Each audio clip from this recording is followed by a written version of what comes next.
Madame, monsieur, bonjour. Depuis le début de l'épidémie, le coronavirus est sur toutes les lèvres. Le Covid-19 continue à se propager dans le monde. L'épidémie a dépassé les 3300 morts pour plus de 98 000 contaminations dans au moins 85 pays. De nombreux cas enregistrés, des personnes qui ont succombé à la maladie, mais aussi beaucoup de personnes qui ont guéri.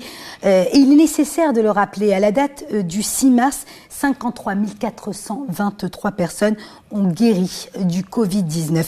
Un chiffre qui augmente beaucoup plus rapidement que le nombre de cas déclarés dans le monde, et cela malgré les nouveaux foyers d'infection, que ce soit en Chine, en Iran ou encore en Italie. Le continent africain n'a pas été épargné. Des cas ont été enregistrés en Égypte, en Algérie, en Tunisie, au Sénégal, au Maroc, au Cameroun et en Afrique du Sud. Alors, faut-il réellement être inquiet? Sommes-nous prêts à faire face à une pandémie? En exclusivité sur Medi 1 TV, je reçois le ministre marocain de la Santé, Khalid El-Taeb. Bonjour Monsieur le ministre, merci d'avoir accepté de répondre aux questions de Medi 1 TV. Nous sommes au sein du ministère de la Santé. Mercredi soir, un deuxième cas du nouveau coronavirus a été enregistré au Maroc. Il s'agit d'une Marocaine âgée de 89 ans en provenance d'Italie. Le premier est également un Marocain aussi en provenance d'Italie, mais plus jeune, puisqu'il est âgé de 39 ans. Alors, la question que l'on se pose, Monsieur le ministre, comment vont-ils ? Alors, merci de m'avoir donné, bien sûr, cette occasion pour m'exprimer au sein du ministère de la Santé, comme vous l'avez bien souligné. Alors, vous avez cité, bien sûr, les deux cas, bien sûr, qui sont apparus au Maroc. Aujourd'hui, il s'agit quand même d'une patiente qui est d'un certain âge, 86 ans, et qui est venue, bien sûr, d'Italie, après avoir passé 1 an en Italie, et qui a dû rentrer pour des événements, bien sûr, particuliers. Et au moment de son séjour au Maroc, elle avait présenté quand même, étant donné que c'est une patiente qui portait quand même des tares, parce que je ne voudrais pas m'étaler sur son cas clinique, ça serait quand même un peu, ça relève un peu du secret professionnel, mais quand même elle est tarée. Et c'est ce qui a fait que ça a permis quand même de faire dégénérer son cas, puisqu'elle présentait quand même un cas un peu sévère. Aujourd'hui, elle est en insuffisance respiratoire, mais on l'a mis bien sûr aux soins intensifs, et puis bien sûr via les soins intensifs, elle est passée en réanimation. Aujourd'hui, elle est bien prise en charge. Et j'ai bien sûr entendu ce matin, bien sûr, après vérification auprès des médecins traitants et tout le staff technique qui est autour, qu'il y a une petite amélioration de cette patiente. Donc je voudrais rassurer que tout a été mis en œuvre pour bien sûr prendre en charge de manière exhaustive cette patiente. Et donc aujourd'hui, elle s'améliore progressivement et doucement. Et qu'en est-il du deuxième patient? Pour le deuxième patient, c'était le premier cas qui a été déclaré le lundi 2 mars pendant le soir. C'est un cas bénin. C'est un cas bénin qui... Par rapport à l'âge peut-être aussi? Il a 39 ans. Et puis il se porte bien pour le moment. C'est un cas qui est considéré comme étant bénin. Il est en isolement, donc pendant toute la période d'incubation qui compte pour 14 jours. Au jour d'aujourd'hui, il collabore très bien, il est sous traitement, il évolue très bien. Et donc incessamment, je pense qu'on va devoir bien sûr faire le nécessaire, notamment un prélèvement supplémentaire pour essayer de dépister s'il a éliminé son virus ou non. Alors ces deux cas, donc je disais, étaient en provenance d'Italie, donc ils étaient à bord d'avion. Ils ont donc été en contact avec d'autres personnes. Qu'est-ce qu'il en est des... Ça passe toujours comme ça. Le porteur de virus n'est pas connu au début. Et même quand ils ont transité à travers, bien sûr, les portes d'entrée du Maroc, le détecteur thermique, la caméra thermique sont des dispositifs, c'est des mesures éventuellement pour détecter dans la mesure du possible. Ça veut dire qu'ils ne vont pas faire le diagnostic du coronavirus. C'est un des moyens que nous mettons bien sûr à la disposition bien sûr des rentrées du Maroc pour essayer de déceler quelques cas. Il suffit qu'il y ait quelqu'un qui n'est pas bien sûr rentré en phase de maladie, ou quelqu'un qui est déjà sous antipyrétique, notamment il a pris un traitement contre la fièvre, qui ne soit pas détecté par le caméra. Et c'est l'apparition des symptômes qui généralement déclareront la maladie. Alors, le cas contact, par rapport à ces cas contacts, il y a des définitions. On peut définir bien sûr par sectorisation bien sûr du contact, les contacts élevés à haut risque, les contacts moyens et les contacts à faible risque. Alors, les contacts à haut risque, qui étaient bien sûr dans un espace très restreint, c'est des malades c'est des gens qu'il faudrait, c'est pas des malades, c'est des gens, j'insiste là, qu'il faudrait bien sûr mettre en quarantaine pour éventuellement prospecter pendant les 14 jours qui vont venir s'ils vont déclarer potentiellement la maladie ou non. Voilà. Les mesures qui ont été entreprises aujourd'hui vis-à-vis de ces deux malades qui sont venus tous les deux d'Italie. Nous avons bien sûr recensé tous les cas contacts et on les a dépistés par rapport à s'il y a des signes ou des manifestations de grippe, parce que ça donne un rhume finalement, ça donne un syndrome grippal. Le coronavirus, il est de la famille des coronaviridae et il se manifeste essentiellement par un syndrome grippal. Il donne de la fièvre, de la toux, des éternuements. C'est ça la symptomatologie du coronavirus. Voilà. Si ces malades-là, en cours de route, ils présentent des symptômes, à ce moment-là, on doit les prendre au sérieux. Donc on attendra véritablement les symptômes pour pouvoir... Mais il reste sur surveillance, ou sous surveillance. Alors, la surveillance, il y en a deux façons de faire la surveillance. S'ils ne sont pas bien sûr à haut risque, c'est des risques qui sont faibles, on peut faire bien sûr de l'autosurveillance. C'est-à-dire qu'on va demander à la personne de s'auto-surveiller, d'essayer d'être alarmiste vis-à-vis de ses symptômes et à chaque fois, bien sûr, quand il y a un symptôme qui est particulier, d'appeler. Nous avons un numéro économique. Mais elle ne risque pas de contaminer si elle n'a pas de symptômes, en fait. Elle est isolée aujourd'hui. Si elle ne rentre pas en contact, elle est confinée déjà. Si on attend à ce qu'elle déclare sa maladie, elle ne va pas contaminer. D'accord ? Donc, il y a des mesures d'hygiène de protection. Alors, je voudrais dire par rapport à la contamination, pour être clair là-dessus, la contamination, elle se passe par les projections. Pour être clair. Alors, la projection, quand on est à distance de plus de 1 mètre, il n'y a pas de risque. Quand on fait des projections, on touche avec les mains les surfaces infestées ou contaminées, on risque bien sûr de prendre ces projections et les remettre au niveau des voies respiratoires. Et c'est là où la contamination est plausible. Donc, parce que le virus lui-même, il peut survivre au niveau des surfaces pendant un certain moment. Et ça dépend aussi du matériau de la surface. Et donc, c'est pour cela que nous insistons essentiellement sur les mesures d'hygiène qui permettent bien sûr d'éviter la propagation. Parce que lui-même, ce virus-là, est très fragile. On en parlera à la fin si vous voulez. Oui, justement, on reviendra sur la manière, je dirais, de se prémunir. Est-ce qu'il y a d'autres cas? Est-ce qu'il y a des cas suspects au Maroc? Est-ce qu'on doit s'attendre à une augmentation du nombre de malades? Il faut s'attendre à tout. Au vu de ce qui se passe à l'international, vous avez vu comment ça a évolué, donc cette épidémie en Chine. Donc aujourd'hui, fort heureusement qu'en Chine, avec le plan de riposte qu'ils ont utilisé, l'incidence commence à diminuer et aussi même le taux de mortalité. Donc maintenant, le phénomène est devenu de manière accrue en Europe, notamment dans certains pays. Et on suit cette cinétique de virus aujourd'hui. Et ce qui pose problème aujourd'hui, c'est essayer de comprendre comment se fait-il que des cas qui ont apparu en Europe, notamment en Italie, et qui n'étaient pas des cas contacts en Chine quelque part ou importés de Chine. Vous voyez, donc c'est des cas qui sont propres. C'est-à-dire que le coronavirus, il circule. Il circule le coronavirus. Comment il circule? Il circule à travers les contacts, d'accord? Et donc, pas forcément qu'on est porteur de contact, qu'on est malade. On n'est pas malade, même si on est porteur. Et donc, au jour d'aujourd'hui, le virus, il se multiplie, et quand il trouve le climat propice pour qu'il se multiplie, il se multiplie. Je pense qu'avec un climat plus chaud... Alors c'est pour cela que je vous dis que peut-être que les scientifiques ont avancé qu'il se pourrait qu'il y ait une vulnérabilité par rapport à la température. À partir de 26 ou 27 degrés. 22 degrés. 22 degrés, au-delà de 22 degrés, il devient très fragile. Bon, c'est la raison pour laquelle ils pensent que certains continents sont préservés par rapport à d'autres. Peut-être c'est une question de climat. Je ne peux pas certifier à 100%, mais c'est une hypothèse qui reste. Et ce que nous constatons aujourd'hui au niveau de l'Europe, ou je dirais même au niveau de l'hémisphère nord, l'hémisphère sud n'est pas encore à l'abri, parce que avec les changements climatiques, et avec bien sûr les saisons qui vont changer aussi, il se pourrait que le virus encore voyage au niveau d'autres continents. Alors, Monsieur le Ministre, plusieurs mesures, justement, ont été prises, notamment des contrôles dans les aéroports, vous l'avez dit, et dans les ports. Mais au-delà, le Maroc a mis aussi en place un comité de pilotage qui est dédié justement à la surveillance épidémiologique pour faire face au coronavirus. Alors, comment ce dispositif, parlez-nous de ce dispositif. Alors, avant de parler de ce dispositif, je me permets quand même de dire que le Maroc a acquis quand même à travers les expériences passées une certaine expertise dans ce domaine-là.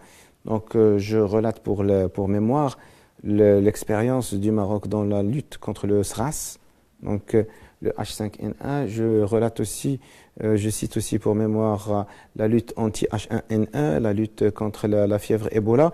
Et donc, ça a permis quand même au Maroc de forger quand même son expertise dans ce domaine. Et à travers cela, il y a des plans de riposte qui sont très efficaces et qui sont bien sûr faits avec toutes les parties prenantes, notamment bien sûr, quand je dis les parties prenantes, à travers les parties prenantes, il y a ce qu'on appelle le comité du pilotage technique qui est composé éventuellement sous la tutelle du gouvernement avec le ministère de l'Intérieur, la gendarmerie royale et le ministère de la Santé et qui travaille de concert directement avec le poste central de commande qui est composé avec pratiquement la santé militaire, la santé publique et aussi la gendarmerie royale, avec bien sûr le ministère de l'Intérieur, avec la protection civile et les différentes bien sûr parties prenantes qui sont appelées à chaque fois que le besoin se présente. Et au-delà bien sûr de ce PCC, qu'on appelle le PCC, vous avez le CNOUPS, qui est le Centre national des opérations des urgences de santé publique et qui est domicilié au niveau de la direction de l'épidémiologie et de lutte contre les maladies transmissibles et non transmissibles aussi. Donc, et c'est lui qui est bien sûr, qui abrite la veille épidémiologique au niveau du Maroc. D'accord. Alors, c'est ça le dispositif. Et bien sûr, chaque fois, quand il y a une question qui est conjoncturelle ou pointue, on peut interpeller bien sûr les autres parties prenantes. Et je cite aussi pour l'exemple, quand Sa Majesté a donné bien sûr ses directives pour rapatrier les étudiants de Chine, c'est une expérience extraordinaire à relater. Pourquoi? Parce que nous avons quand même fait appel aussi à un opérateur, l'opérateur marocain, et aussi les responsables bien sûr des aéroports pour essayer bien sûr d'étudier cette possibilité éventuellement et bien sûr y compris le ministère des Affaires étrangères et des Relations extérieures de la coopération qui ont convenu éventuellement d'organiser une opération qui était particulière dans son genre puisque l'aéronef marocain est descendu au niveau de l'épicentre de l'épidémiologie, de l'épidémie et il a pu quand même rapatrier nos étudiants. Je cite cet exemple parce qu'il est très important, parce que ces étudiants, bien sûr, ont été dispatchés sur 2 structures hospitalières, notamment l'hôpital militaire et l'hôpital de Sidi Saïd Amknes. Ils ont bien sûr séjourné pendant toute la période, une période qui est pour couvrir bien sûr la période d'incubation du virus. Et figurez-vous, ils étaient des contacts en Chine. Ils avaient séjourné longtemps, depuis avant même le démarrage de l'épidémie. Et on les a récupérés pendant une bonne période. Ils avaient vécu bien sûr cette expérience en Chine. Et on les a mis en isolement et aucun cas n'a été déclaré positif. Ça veut dire ce que ça veut dire, que le virus, il cherche également l'hôte. Parce que le virus, même quand il rentre dans un organisme, s'il est affaibli, s'il est quand même taré, s'il n'est pas immunisé, défaillant, le virus fera bien sûr son affaire. C'est un virus à tropisme aérien. C'est-à-dire que ce n'est pas systématique. C'est pas systématique. Ça veut dire qu'il suffit pas d'être en contact que vous attrapiez la maladie. Exactement. Et cette expérience, c'est important d'en tirer bien sûr les leçons parce que ça nous a permis quand même de prendre en considération bien sûr certains aspects techniques. Et nous avons été même sollicités par la République d'Ukraine pour exporter bien sûr cette expérience chez eux. Donc voilà, juste pour mémoire. Alors la représentante de l'OMS au Maroc a précisé récemment que le Maroc disposait des moyens humains et techniques nécessaires pour faire face au virus. Alors décrivez-nous ces moyens concrètement. Comment vous travaillez avec l'OMS? Et vraiment, Monsieur le Ministre, est-ce que les hôpitaux aujourd'hui sont-ils prêts à recevoir les malades? Alors il suffit de voir ce qui se passe au niveau du Maroc d'abord en termes d'épidémiologie. Je dirais quand même il y a une lutte incroyable au Maroc avec des résultats qui sont très probants à travers les différents programmes de santé publique. On ne va pas citer pour l'exemple le coronavirus de court, mais on va citer tout ce qui est bien sûr tout ce qui a précédé. Nous sommes passés par la lutte antituberculeuse, paludisme, leishmaniose, l'Ebola, pas mal d'épidémies, le choléra dans le temps. Le Maroc a acquis une grande expérience. Il a bien sûr les compétences et le potentiel nécessaires pour faire face à une épidémie. Bien sûr, chaque pays a quand même ses moyens, ses propres moyens et ses dispositifs, mais je peux vous dire que nous travaillons de concert avec l'Organisation mondiale de la santé. C'est un des partenaires qui sont fidèles au Maroc. Et puis je dirais qu'ensemble, nous sommes inscrits, nous nous conformons aux règlements sanitaires. Et comment se fait cette collaboration concrètement? Eh ben, la collaboration, elle se fait un travail de proche à proche parce que la représentante de l'OMS, elle peut venir chez nous éventuellement. On est informé bien sûr de l'éventualité. On peut même être aidé quand on est bien sûr en difficulté par rapport à certains moyens. On peut être doté quand il y aura, si jamais bien sûr se déclare une pénurie, par exemple au primaire, des réactifs, etc. Le Maroc, comme étant un partenaire, il est privilégié par rapport à l'Organisation mondiale de la santé pour lui trouver quand même les différentes solutions nécessaires pour subvenir aux besoins de la population. Donc, mais j'insiste que nous sommes bien sûr inscrits à se conformer bien sûr au règlement sanitaire international. Et pour également, je voudrais insister sur le fait que le Maroc ait cette reconnaissance de l'Organisation mondiale de la santé, parce que c'est une vérité. Et puis, avec la reconnaissance, pas seulement de l'Organisation mondiale de la santé, mais aussi la reconnaissance même de tout le continent africain. Je venais d'arriver quand même d'un sommet africain de l'Union Maghreb, de l'Union africaine, des nations africaines, et qui a organisé quand même une réunion extraordinaire autour du coronavirus. Sachez que le continent africain aussi dispose des moyens qui sont indéniables quand même, qui ne sont pas quand même des moindres, et pour faire face à cette situation. Alors justement, qu'est-ce que vous répondrez aux personnes qui se disent inquiets, qui sont convaincues que l'Afrique ne peut pas faire face à ce virus? Alors l'Afrique, elle est passée par plusieurs crises. Ce qui fragilise aujourd'hui les gens qui détiennent quand même cette opinion-là, puisqu'on est passé on est passé par la crise d'Ebola, on n'a pas encore émergé. On vient d'avoir quand même des résultats positifs par l'Ebola, mais on n'a pas encore éradiqué l'Ebola à 100%. Et donc, une nouvelle crise sur une crise préexistante pourrait être quand même un facteur fragilisant. Maintenant, on ne peut pas banaliser les compétences qui existent au niveau africain. Il y a quand même une certaine expertise qui est très importante. Il y a quand même un travail de concert, de coordination. Et par la même occasion, bien sûr, le Maroc, sa présence là-bas était une bonne opportunité pour demander à abriter quand même le CDC africain au niveau, bien sûr, du Maroc, qui est un centre de contrôle des maladies et qui permettra aussi d'être la veille épidémiologique à l'échelle continentale. Donc c'est important. Pourquoi? Tout simplement parce qu'il y a une reconnaissance internationale du Maroc, une reconnaissance également africaine du continent par rapport à l'expertise marocaine et par rapport aux experts marocains à l'échelle nationale. Voilà. Bon, on parle de protection aussi, comment se protéger, comment éviter la propagation, en l'occurrence de masques ou de gel hydroalcoolique aide justement à se prémunir, si je puis dire, de toute propagation, de toute contamination. Alors, est-ce que nous avons déjà suffisamment de masques pour le personnel soignant et qu'en est-il des gels justement hydroalcooliques?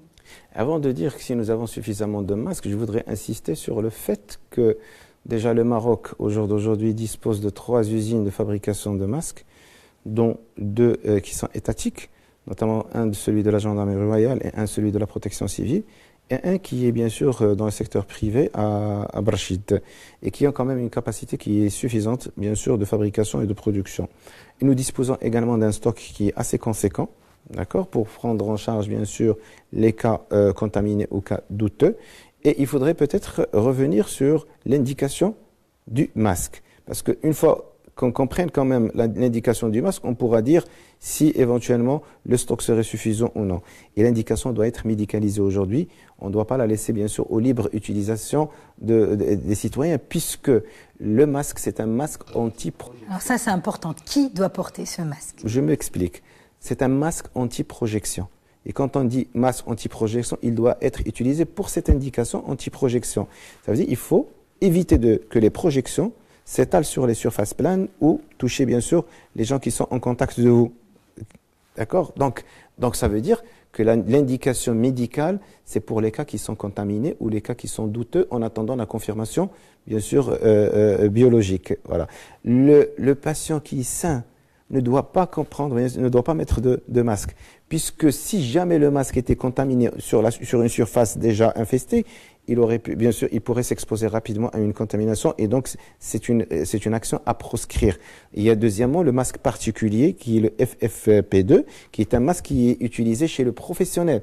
Parce que dans cette opération, les professionnels sont les plus exposés à être touchés par rapport à l'ensemble des épidémies, pas seulement le coronavirus. Donc, il faudrait les protéger par des moyens qui sont particuliers. Ouais. Nous disposons de suffisamment de stocks, bien sûr, pour... Donc, cette rumeur, cet intox, si on peut parler d'intox, alors qui parle de pénurie de masques aujourd'hui, donc vous le démontrez. Exactement, je regrette quand même cet intox-là qui porte préjudice, bien sûr, à tout système de santé. D'ailleurs, c'est ce qui se passe à l'international.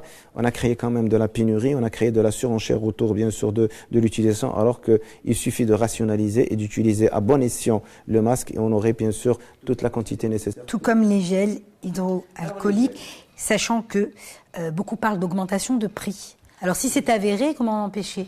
Alors, par rapport au gel, je dirais que le gel hydroalcoolique, oui, c'est une mesure qui permet de désinfecter les surfaces et de désinfecter les mains et permet d'éliminer le virus. Mais aussi, le virus, il est vulnérable à d'autres mesures qui sont peu banales. L'eau et le savon et l'eau chlorée, un peu d'eau de javel, c'est très efficace contre, bien sûr, le virus. D'ailleurs, il a été même prouvé que les gens qui vont faire de la natation avec de l'eau chlorée, donc ils sont jamais touchés par et donc, voilà, donc c'est des mesures banales. Il faudrait pas qu'il y ait, bien sûr, une surenchère, une polémique autour de la question.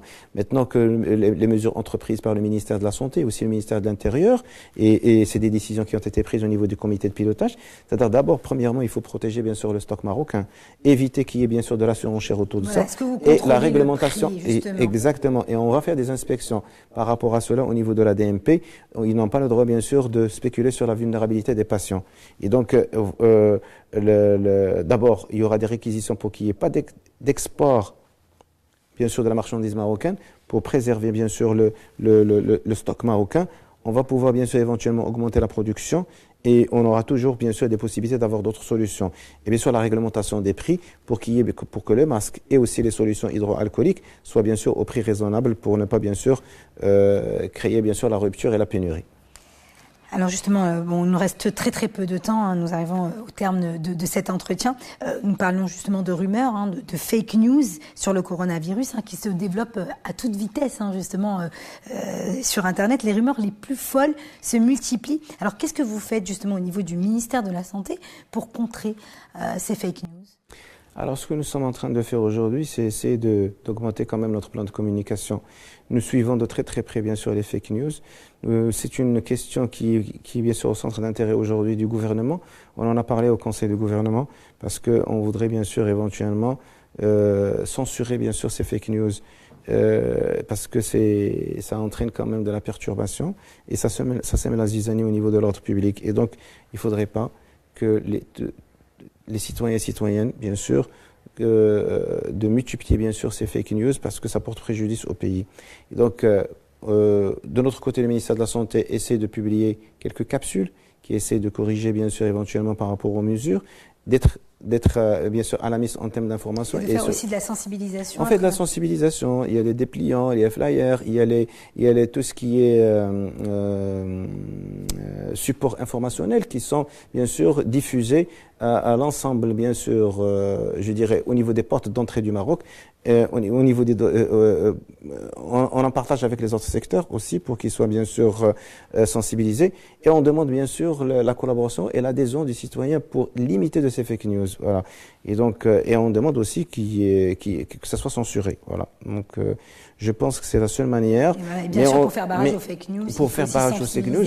Et j'appelle quand même l'esprit citoyen de la population pour éventuellement limiter ces fake news parce que ça porte préjudice. Ça ne profite à personne. Un petit mot sur le numéro vert que le ministère a mis en place. Le numéro vert, c'est un numéro que nous avons créé, qui est économique, que nous avons créé pendant l'occasion, bien sûr, du rapatriement des étudiants marocains de Chine et qui reste opérationnel pour la suite de l'opération du plan de riposte. C'est à l'OVEI, il y a un numéro économique et qui fonctionne 24 sur 24. Il reçoit beaucoup d'appels. Et j'interpelle, bien sûr, les citoyens et citoyennes, bien sûr, de le solliciter à chaque fois que le besoin se présente pour poser les questions les plus importantes, pour essayer de les orienter. Et donc, il permet aujourd'hui d'orienter les patients, si jamais, bien sûr, des cas suspects vers les centres les plus proches, ou d'interpeller, bien sûr, une équipe d'intervention pour aller vers ce patient-là, pour essayer, bien sûr, de faire quand même un examen et détecter s'il répond à la définition À ce moment-là, on procédera bien sûr au prélèvement pour la confirmation biologique éventuellement. Donc il est fonctionnel, il est même submergé aujourd'hui et j'estime à mon avis qu'il a un intérêt qui est extraordinaire aujourd'hui. Il a apporté quand même sa valeur ajoutée. Quelles sont les mesures les plus draconiennes que le ministère de la Santé pourrait mettre en place si le nombre de malades augmente? En l'occurrence, est-ce qu'on va aller jusqu'à la fermeture des écoles comme c'est le cas aujourd'hui dans de nombreux? Alors nous recommandons en tant que bien sûr que ministère de la Santé, bien sûr, en donnant et en prodiguant bien sûr les meilleurs conseils sanitaires pour protéger la population. Bien sûr, éventuellement, quand il y a une augmentation du nombre de malades de contact, parmi les conseils à donner essentiellement, c'est éviter les rassemblements. Donc, pour éviter la propagation, c'est l'une des mesures. Beaucoup de manifestations ont d'ailleurs été annulées. Eh ben, c'est fait dans ce sens. Si elles étaient annulées, c'est essentiellement parce que probablement il y aurait des invités, ou c'est des manifestations internationales, il y aurait des invités de l'étranger et qui venaient bien sûr des centres qui connaissent une épidémie ou bien sûr une multiplication de la maladie. Donc c'est des pays qui sont touchés. Maintenant c'est une mesure qui est importante et ça a donné ses fruits. Nous pouvons que regarder l'expérience de Chine qui a mis en quarantaine toute une région, je dirais, mais non seulement une province, mais une région ou un département pour pouvoir contrecarrer la maladie et ça a donné des résultats importants et probants. Donc voilà. Concernant la fermeture des écoles, ce n'est pas prévu. On a dit dans un communiqué, nous suivons de très très près l'évolution, bien sûr, de la rentrée du coronavirus au Maroc. Aujourd'hui, nous sommes à 2 cas. Nous avons alerté, il se pourrait, avec l'évolution, qu'il y ait quand même des mesures importantes, mais qui restent progressives, en suivant la cinétique, bien sûr, de ce Covid-19. Donc, éventuellement, les mesures seront entreprises au temps opportun. Je dirais pas tout de suite, voilà ce qu'il faudrait faire, fermer les écoles, etc. Ça dépendra, bien sûr, de l'évolution. Aujourd'hui, la situation n'est pas très inquiétante. Mais il y a des mesures importantes à entreprendre pour contrecarrer, bien sûr, et être anticipatif. Notamment l'hygiène aussi à l'intérieur des écoles. Ça, c'est parmi les choses, peut-être qu'il faudrait terminer la séance avec l'hygiène et insister sur les mesures à entreprendre qui sont les plus importantes et pour lesquelles le citoyen marocain et la citoyenne et citoyens marocains et marocaines doivent adhérer et se conformer aux mesures d'hygiène banales parce que c'est la solution idoine aujourd'hui pour éviter la propagation du virus, lavage des mains, éviter bien sûr les encombrements, aller vers les espaces qui sont aérés, éviter les confinements et aussi bien sûr se protéger quand vous voulez éternuer. C'est important pour ne pas bien sûr projeter les projections au niveau bien sûr de votre entourage. Voilà. Mot de la fin, Monsieur le Ministre, quel message vous donneriez aujourd'hui aux Marocains qui sont là et qui nous regardent justement pour les rassurer? Est-ce que vous êtes confiant? Est-ce que vous êtes inquiet, Monsieur le Ministre? Je ne suis pas inquiet, je suis serein, je reste quand même assuré. Moi je dirais que nous sommes confiants et il faudrait avoir confiance au système marocain. Il faudrait avoir confiance aussi au potentiel marocain et qu'aujourd'hui il y a quand même un effort colossal qui est aujourd'hui fourni par l'ensemble des acteurs et les parties prenantes, les constituants du comité de pilotage, mais aussi je voudrais rendre hommage aux professionnels de santé aujourd'hui parce qu'il fait un effort indéniable. Et on sent pendant bien sûr les situations délicates et crises, il relève le défi. Donc je reste quand même par rapport aux dispositifs et par rapport aux mesures, et j'interpelle, confiant bien sûr, et j'interpelle le citoyen et citoyenne à adhérer bien sûr et à encore donner confiance plus au système marocain, aux compétences marocaines, les experts marocains, sachant que bien sûr tout cela porte un intérêt important et nous suivons bien sûr de très très près, même les hautes instances, bien sûr, il y a un intérêt particulier de Sa Majesté autour de cette question qui suit de très très près. Et nous suivons bien sûr les orientations à la lettre. Je ne peux être que confiant. Merci, Monsieur le Ministre de la Santé, Khalid Taleb, d'avoir accepté de répondre aux questions de Medi 1 TV. Merci. C'est moi qui vous remercie. On se donne rendez-vous éventuellement pour vous dire que les choses sont rentrées dans l'ordre et qu'on est sorti de la crise. Inch'Allah, on l'espère. Merci. Et merci à vous, chers téléspectateurs de Medi 1 TV, Medi 1 TV Afrique, d'avoir suivi cet entretien exclusif avec le ministre de la Santé, Khalid Aït Taleb. Restez avec nous, l'information se poursuit sur notre antenne. Portez-vous bien.